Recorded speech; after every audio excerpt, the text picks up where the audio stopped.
اعوذ باللہ من الشیطان الرجیم۔ تختی نمبر 11 مشق سکون۔ بسم اللہ الرحمن الرحیم۔ تختی نمبر 11 مشق سکون یعنی جزم والی تختی یا مشق۔ آج ہم اس تختی کا 41واں لفظ پڑھ رہے ہیں۔ یہ علامت جزم کی ہے۔ سب سے پہلے ہم اس کے رولز کو سمجھ لیتے ہیں۔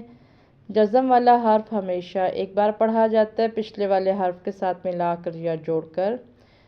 دوسرا رول حروف قلقلہ کا ہے کہ اگر حروف قلقلہ جو کہ 5 ہیں با، جیم، دال، تو، قوف، دو نقطوں والا قوف، اگر وہ ساکن ہوں یعنی ان پر جزم ہو تب ہم انہیں قلقلہ کر کے پڑھتے ہیں۔ قلقلہ کرنے کا مطلب ہے تھوڑا سا ہلا کر یا جنبش دے کے پڑھنا۔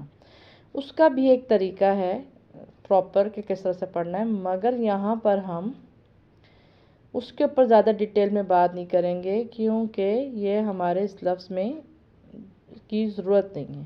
ہمارے لفظ میں جو حرف ساکن ہو رہا ہے وہ سین ہے جو کہ ان حروف میں سے نہیں ہے۔ اب اس بات کو ہم نے اس طرح بھی سمجھنا ہے کہ یوں کہ یہ حروف قلقلہ میں سے نہیں ہے تو ہم نے بے دہانی میں یا جلدی میں یا اس کو ایک معمولی سی بات سمجھتے ہوئے اس کو قلقلہ نہیں کرنا بلکہ اسے قلقلہ کرنے سے بچانا ہے سین کو۔ یہاں پر عین ہے، عین کے تلفظ کا بہت خیال کرنا ہے کہ یہ وسط حلق یعنی کہ درمیانی حلق سے ادا ہوتا ہے، منہ سے نہیں پڑھا جاتا، یعنی کہ اکثر لوگ جو آ پڑھتے ہیں آ نہیں ہوتا، یہاں عین جو ہے وہ حلق سے ادا ہوتا ہے۔ اس کے اوپر 2 الف کے برابر لمبا کریں گے یا کھینچ کے پڑھیں گے کیونکہ کھڑی زبر ہے، اور یہاں پر یا بھی لکھی گئی ہے مگر یا سائلنٹ ہے، جیسے انگلش میں حروف سائلنٹ ہوتے ہیں یہاں پر بھی یہ یا، کیونکہ یا کے اوپر کوئی بھی حرکت یا کوئی بھی تنوین یا کچھ بھی نہیں ہے، یہ جسٹ لکھی گئی ہے مگر پروناؤنس نہیں ہوگی، یہ لفظ کا پڑھنے میں ساتھ میں مددگار نہیں ہوگی۔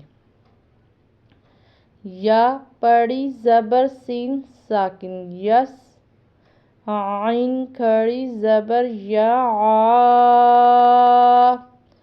یس آ، اس کو یس آ نہیں پڑھنا کیونکہ عین کا تلفظ یہ نہیں ہے۔ دوسری طرف آپ نے اس کو یس غلطی سے بھی نہیں کرنا کیونکہ پھر وہ قلقلہ ہو جائے گا۔ یس آ، اس کو لمبا کر کے پڑھنا ہے عین کو۔ پریکٹس کریں، آسان حرف ہے، لفظ ہے، جلد آپ کو آ جائے گا۔ اللہ حافظ۔